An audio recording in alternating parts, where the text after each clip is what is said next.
ചരിത്രത്തിൽ ആദ്യമായി ലഭിച്ച സുരേഷ് ഗോപി എന്ന് പറയുന്ന ബിജെപിയുടെ പ്രതിനിധി വിജയിച്ചതിന്റെ വോട്ട് സഞ്ചാര വഴികളെ സംബന്ധിച്ച് നമ്മൾ പരിശോധിച്ചു. അവിടെ നമുക്ക് വ്യക്തമായി ബോധ്യമായി കേരളത്തിലെ വിവിധ സംസ്ഥാനങ്ങളിൽ നിന്ന് ബിജെപി നേതാക്കന്മാർ തൃശ്ശൂരിലെ വോട്ടർ പട്ടികയിൽ ഇടം കണ്ടെത്തിയിട്ടുണ്ട്. കേരളത്തിലെ വിവിധ ഇടങ്ങളിൽ നിന്നുള്ള ബിജെപിയുടെ പോഷക ഘടക നേതാക്കന്മാർ തൃശ്ശൂരിൽ അർദ്ധകാലങ്ങളിൽ താമസമാക്കിക്കൊണ്ട് വോട്ട് വിഹിതത്തിന്റെ ഭാഗമാകാൻ അവർ ഗൗരവമായ ശ്രമം നടത്തിയിട്ടുണ്ട്. സുരേഷ് ഗോപിയും കുടുംബവും അവിടെ താമസക്കാരാണെന്ന് പറഞ്ഞ് വോട്ട് ചേർത്തിട്ടുണ്ട്. സുരേഷ് ഗോപിയുടെ സഹോദരനും കുടുംബവും അവിടുത്തെ സ്ഥിര താമസക്കാരാണെന്ന് തെറ്റിദ്ധരിപ്പിച്ചുകൊണ്ട് അവിടെ വോട്ട് ചേർത്തിട്ടുണ്ട്. ഇന്നവിടെ സുരേഷ് ഗോപിയുടെ സഹോദരനും കുടുംബവും താമസിച്ച ആ ഫ്ളാറ്റിൽ പോയാൽ ആ കുടുംബം അവിടെ താമസിക്കുന്നില്ല. എന്ന് വെച്ചാൽ അനവധി കള്ളവോട്ടുകൾ ചേർത്തുകൊണ്ടാണ് ഇന്ത്യയുടെ വോട്ടിംഗ് സമ്പ്രദായത്തെ അട്ടിമറിച്ചുകൊണ്ടാണ് കേരള ചരിത്രത്തിൽ ആദ്യമായി ഒരു ബിജെപി പ്രതിനിധി ഇന്ത്യൻ പാർലമെന്റിലേക്ക് കടന്നുപോയി. അങ്ങനെ കടന്നുപോയൊരു ബിജെപി പ്രതിനിധി ഉണ്ടെങ്കിൽ ഞങ്ങൾ ചോദിക്കുന്നത്, തൃശ്ശൂർ ജില്ലയിൽ ഇങ്ങനെയൊരു വോട്ട് ചേർക്കൽ നടക്കുന്നുണ്ട് എന്ന് ആരാണ് ആദ്യം അറിയേണ്ടത്? ഇലക്ഷൻ ഉദ്യോഗസ്ഥന്മാരാണ്. തൃശ്ശൂർ ജില്ലയിൽ സ്ഥിരതാമസക്കാരല്ലാത്ത ആളുകൾ വോട്ടിംഗ് നടത്തുന്നുണ്ട്, അല്ലെങ്കിൽ ആ തരത്തിൽ വോട്ട് ചേർക്കൽ നടത്തുന്നുണ്ട് എന്ന് കൃത്യമായി ബോധ്യമുള്ളതാർക്കാവണം? ഇലക്ഷൻ ഉദ്യോഗസ്ഥന്മാർക്കാണ്. ഇലക്ഷൻ ഉദ്യോഗസ്ഥന്മാരെന്ന് പറയുന്നത് ഇലക്ഷൻ കമ്മീഷൻ നിശ്ചയിക്കുന്ന ഡൽഹിയിൽ നിന്ന് പെട്ടിയും തൂക്കി വരുന്നവർ മാത്രമല്ല, ഈ നാട്ടിൽ വോട്ട് കൃത്യമായി അവലോകനം നടത്തുന്ന ഗവൺമെന്റ് ജീവനക്കാരായിട്ടുള്ള മലയാളികളായ കേരള സർക്കാരിനെ പ്രതിനിധീകരിക്കുന്ന ഇലക്ഷൻ ഉദ്യോഗസ്ഥന്മാരാണ്.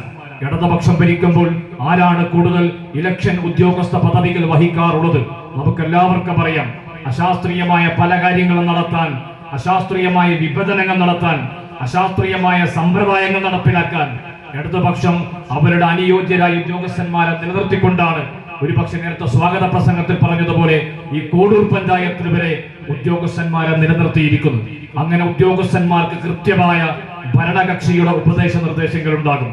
ആ ഭരണകക്ഷിയുടെ ഉപദേശ നിർദ്ദേശങ്ങളുള്ള ഇലക്ഷൻ ഓഫീസർമാർ എന്തുകൊണ്ട് ബിജെപി കള്ളവോട്ടിങ്ങിലൂടെ വിജയിക്കാൻ സാധ്യമാകുന്ന തരത്തിൽ വോട്ട് ചേർത്ത തൃശൂർ ജില്ലയിലെ ലോക്സഭാ മണ്ഡലത്തിലെ വോട്ടിംഗ് സമ്പ്രദായത്തിന്റെ കളവ് കണ്ടെത്താൻ ഇലക്ഷൻ കമ്മീഷന്റെ ഉദ്യോഗസ്ഥന്മാർ എന്തുകൊണ്ടാണ് കണ്ണടച്ചത്? എന്തുകൊണ്ടാണ് സർക്കാർ ജീവനക്കാരായ ഇടതുപക്ഷത്തെ പ്രതിനിധീകരിക്കുന്ന ഉദ്യോഗസ്ഥന്മാർ എന്തുകൊണ്ടാണ് ഏതെങ്കിലും തരത്തിലുള്ള പ്രതിരോധ ശബ്ദമുയർത്താതെ പോയത്? ഞങ്ങൾ പറയുന്നത്, കേരളത്തിന്റെ ചരിത്രത്തിൽ ആദ്യമായി ഒരു ബിജെപി പ്രതിനിധിയെ വിജയിപ്പിച്ചതിൽ ബിജെപിക്കാരുടെ രാഷ്ട്രീയ പവർ മാത്രമല്ല, അല്ലെങ്കിൽ സുരേഷ് ഗോപിയുടെ താര പരിവേഷം മാത്രമല്ല, ബിജെപിക്ക് കേരളത്തിൽ പരവതാനി വിരിച്ച് കേരള ചരിത്രത്തിന്റെ ആദ്യമായി ഒരു ബിജെപി പ്രതിനിധിയെ വിജയിപ്പിച്ചതിന്റെ ഉത്തരവാദിത്വം കേരളം ഭരിക്കുന്ന ഇടതുപക്ഷ ഗവൺമെന്റിനുണ്ട് എന്നാണ് ഞങ്ങൾക്ക് ആവർത്തിച്ച് പറയാനുള്ളത്. അതുകൊണ്ടാണ് ഡിവൈഎഫ്ഐ ഈ വിഷയത്തിൽ, വോട്ട് ചോരി വിഷയത്തിൽ ആത്മാർത്ഥമായ സമരം നടത്തുന്നത്. ആത്മാർത്ഥമായ സമരം നടത്തുന്നത് മാത്രമല്ല, ഏതെല്ലാം രീതിയിലാണ് കേരളത്തിൽ പോലും സംഘപരിവാര അജണ്ട സിപിഎമ്മിന്റെ നേതൃത്വത്തിൽ നടപ്പിലാക്കുന്നത്. ഞാൻ കോഴിക്കോട് ജില്ലക്കാരനാണ്. കോഴിക്കോട് കോർപ്പറേഷനിലെ വാർഡ് വിഭജനവുമായി ബന്ധപ്പെട്ട വാർത്തകൾ മാധ്യമങ്ങൾ ചർച്ച ചെയ്തിരുന്നു. ആ വാർഡ് വിഭജനവുമായി ബന്ധപ്പെട്ട വാർത്തകളിൽ കോഴിക്കോട് മുഖദാർ വാർഡ് ഏകദേശം 12,000-ഓളം വോട്ടർമാരാണ്. മുഖദാർ വാർഡ് ന്യൂനപക്ഷങ്ങൾ തിങ്ങി താമസിക്കുന്ന ഒരു പ്രദേശമാണ്. തൊട്ടടുത്തൊരു ചാലപ്പുറം വാർഡ് ഏകദേശം 6,000 വോട്ടർമാർ മാത്രമേ അവിടെയുള്ളൂ. എന്ന് വെച്ചാൽ 6,000 വോട്ടർമാർക്ക് ഒരു വാർഡ് കൗൺസിലർ, 12,000-ഓളം ന്യൂനപക്ഷങ്ങൾ പ്രത്യേകം തിങ്ങിത്താമസിക്കുന്ന പ്രദേശത്ത് അവർക്ക് ഒരു വാർഡ് കൗൺസിലർ, അത് മതിയെന്നാണോ സിപിഎം തീരുമാനിച്ചിരിക്കുന്നത്?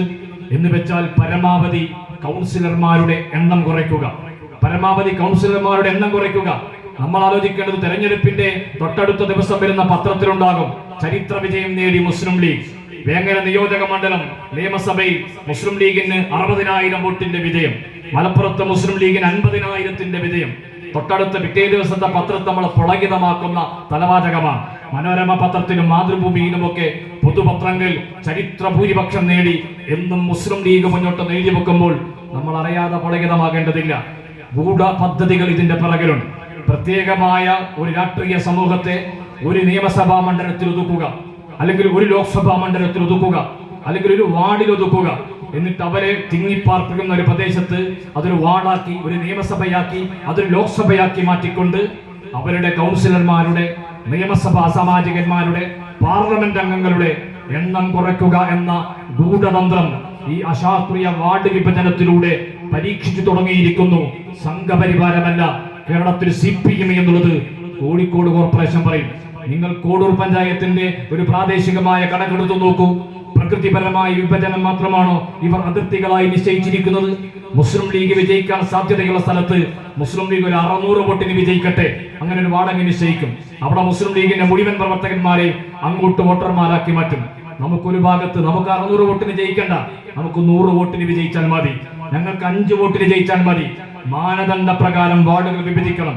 മാനദണ്ഡ പ്രകാരം കൃത്യമായി ജനങ്ങൾക്ക് ഗുണം ചെയ്യുന്ന തരത്തിൽ ശാസ്ത്രീയമായ വാർഡ് വിഭജനം നടക്കണം. ഇപ്പൊ ലോകസഭയിൽ വ്യത്യസ്തമായ വിഭജനം നടക്കാനിരിക്കും. ഏകദേശം ഇന്ത്യ രാജ്യത്ത് 840ഓളം വരുന്ന